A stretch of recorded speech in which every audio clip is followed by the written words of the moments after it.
Hello दोस्तों, एक बार फिर से आप सभी लोगों का स्वागत है आपके अपने यूट्यूब चैनल वेदशाला में। दोस्तों, हमने अपने पहले वाले वीडियो में 25 प्रश्नों की महत्वपूर्ण श्रृंखला को देखा था, जो कि बहुत ही बेहतरीन श्रृंखला थी। आज हम उसके आगे 25 प्रश्नों की श्रृंखला को देखेंगे। तो ज़्यादा समय न लेते हुए चलिए आइए शुरू करते हैं आज का अपना सेशन।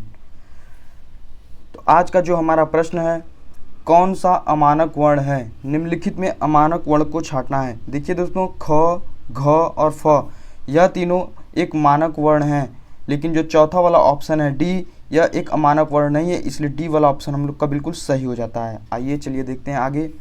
महाप्राण ध्वनियाँ व्यंजन वर्ग में किससे संबंधित हैं? व्यंजन वर्ग में कौन सा वर्ग है जिसमें महाप्राण ध्वनियाँ आती हैं? तो देखिए दोस्तों, ए वाले ऑप्शन है पहला दूसरा, दूसरा तीसरा, दूसरा चौथा या पहला चौथा। तो इसमें जो सी वाला ऑप्शन है बिल्कुल सही हो जाता है, दूसरा और चौथा।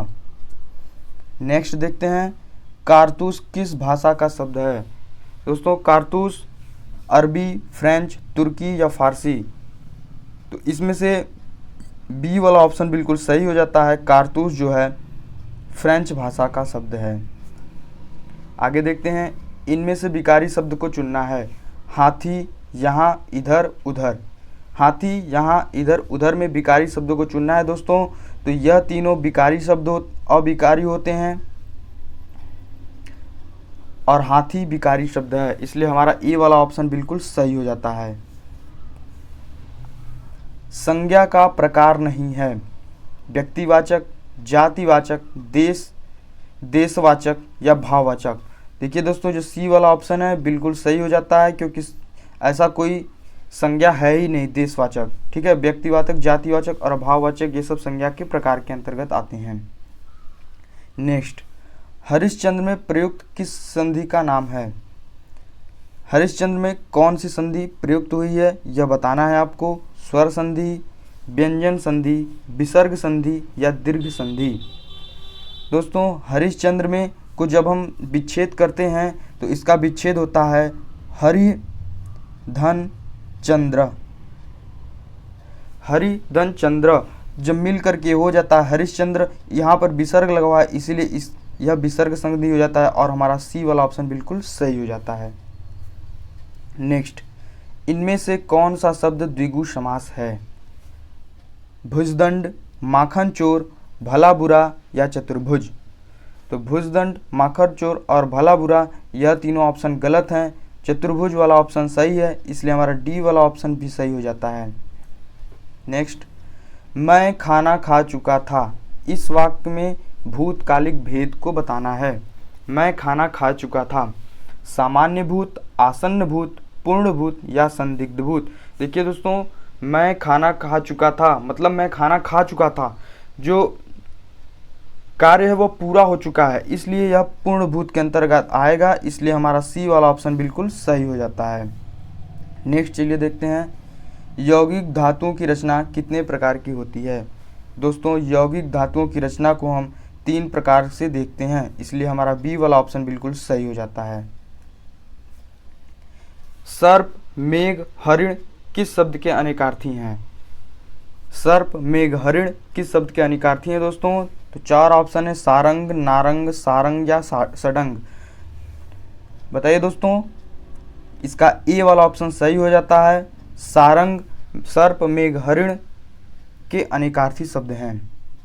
नेक्स्ट देखते हैं, उन्मूलन का विलोम शब्द होगा निमीलन, समूलन, अमूलन या रोपण? बताइए दोस्तों, निमीलन, समूलन, अमूलन या रोपण? तो जो उन्मूलन का विलोम शब्द होता है वह रोपण होता है, इसलिए हमारा डी वाला ऑप्शन बिल्कुल सही हो जाता है। जनार्दन किसका पर्यायवाची है?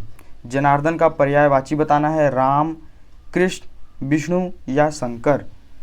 तो दोस्तों, जनार्दन का जो पर्यायवाची होता है वह विष्णु होता है। विष्णु का नाम ही जनार्दन है, इसलिए हमारा सी वाला ऑप्शन बिल्कुल सही हो जाता है। नेक्स्ट देखते हैं, यह मुहावरा है, कोयले की दलाली में हाथ काले। कोयले की दलाली में हाथ काले का अर्थ बताना है।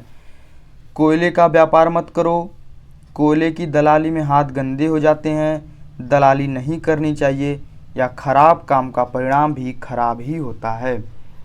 बताइए दोस्तों, इसमें से कौन सा ऑप्शन सही होगा?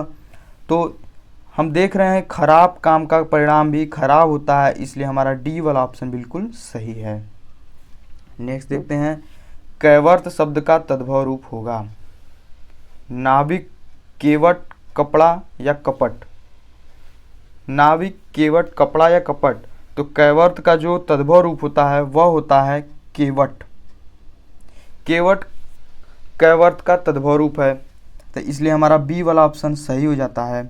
चलिए नेक्स्ट देखते हैं, पश्चिमी हिंदी की सर्वाधिक प्रमुख बोली इनमें से कौन है? पश्चिमी हिंदी की प्रमुख बोली को बताना है दोस्तों। ऑप्शन है ब्रजभाषा, खड़ी बोली, बुंदेली या बांगरू। तो इसमें से कौन सा ऑप्शन सही है?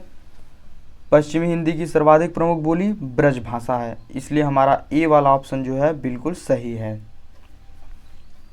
निम्नलिखित में एक कौन सी उत्तर प्रदेश की बोली नहीं है? इन चारों ऑप्शन में से बताना है उत्तर प्रदेश की बोली निम्न में से कौन नहीं है। कन्नौजी, बुंदेली, मालवी या भोजपुरी। तो दोस्तों कन्नौजी, बुंदेली और भोजपुरी यह तीनों बोली जो है उत्तर प्रदेश में बोली जाती है, लेकिन मालवी जो है उत्तर प्रदेश की बोली नहीं है, इसलिए हमारा सी वाला ऑप्शन बिल्कुल सही है। गुरु के समीप रहकर अध्ययन करने वाले के लिए एक शब्द। जो गुरु के समीप रहकर अध्ययन करता है, गुरु के पास में, उसके लिए एक शब्द बताना है। शिष्य, आश्रमवासी, विद्यार्थी या अंतेवासी। बताइए दोस्तों, इसमें से कौन सा ऑप्शन सही होगा? चलिए हम बताते हैं। गुरु के समीप रहकर अध्ययन करने वाले को अंतेवासी कहते हैं, इसलिए हमारा डी वाला ऑप्शन बिल्कुल सही हो जाता है। नेक्स्ट देखिए दोस्तों, श्रुति और गुंजन पढ़ रहे हैं, इस वाक्य में समुच्चय अव्यय निहित है। तो श्रुति और गुंजन पढ़ रहे हैं, इस वाक्य में समुच्चय अव्यय निहित है, इसमें कौन सा होगा? तो जो समुच्चय बोधक होता है और तथा वह, यह समुच्चय अव्यय बोधक शब्द होते हैं, इसलिए हमारा सी वाला ऑप्शन बिल्कुल सही हो जाता है और इसमें समुच्चय बोधक अवयव का काम कर रहा है। इसमें अनिश्चयवाचक सर्वनाम कौन सा है? कौन, जो, कोई या वह। अनिश्चयवाचक सर्वनाम को बताना है दोस्तों, तो इसमें हम बता रहे हैं सी वाला ऑप्शन बिल्कुल सही है। कोई, कोई जो है एक अनिश्चयवाचक सर्वनाम है। चलिए हमारा 45 प्रश्न है, निस दिन बरसत नैन हमारे, इस पंक्ति के रचनाकार कौन है? निम्नलिखित ऑप्शन दिए हुए हैं, सूरदास, कबीरदास, तुलसीदास या केशवदास। तो दोस्तों इसमें जो ए वाला ऑप्शन है बिल्कुल सही है। निस दिन बरसत नैन हमारे के रचनाकार सूरदास जी हैं। चलिए आगे नेक्स्ट देखते हैं, सरस्वती पत्रिका के प्रसिद्ध संपादक कौन थे? सरस्वती पत्रिका के संपादक का नाम बताना है। ऑप्शन लगे हैं महावीर प्रसाद द्विवेदी, जुगल किशोर, धर्मवीर भारती या भारतेंदु हरिश्चंद्र। बताइए दोस्तों कौन होगा इसमें? जो सरस्वती पत्रिका के संपादक थे वह थे महावीर प्रसाद द्विवेदी, इसलिए हमारा ए वाला ऑप्शन बिल्कुल सही है। भाषा की सार्थक लघुत्तम इकाई क्या है? भाषा की सबसे छोटी लघुत्तम इकाई बतानी है जो कि सार्थक है। शब्द, पद, ध्वनि या वाक्य। देखिए दोस्तों, जो इसमें ध्वनि होती है वो भाषा की सबसे छोटी सार्थक इकाई होती है। चलिए आगे देखते हैं, 48 नंबर का क्वेश्चन है यह, क्या बात करते हैं आप? क्या बात करते हैं आप में बताना है किस कोटि का विशेषण का प्रयोग हुआ है। इसमें किस कोटि के विशेषण का प्रयोग हुआ है? ऑप्शन लगे हैं संकेतवाचक, संबंधवाचक, प्रश्नवाचक या अनिश्चयवाचक। देखिए दोस्तों, इसमें क्या शब्द आया हुआ है, इसलिए प्रश्नवाचक वाला ऑप्शन सही हो जाता है। सी बिल्कुल सही है। देखिए निम्नलिखित में कौन सा शब्द विशेषण है? विशेषण को चुनना है निम्नलिखित में से। सुंदरता, कवि, विद्वान या भलाई। देखिए दोस्तों, इसमें से जो ए वाला ऑप्शन है वह बिल्कुल सही हो जाता है। वह किसी की विशेषता बता रहा है कि वह बहुत ही सुंदर है, उसकी सुंदरता के बारे में वर्णन कर रहा है, यानी उसकी विशेषता को बता रहा है, तो ए वाला ऑप्शन सही है।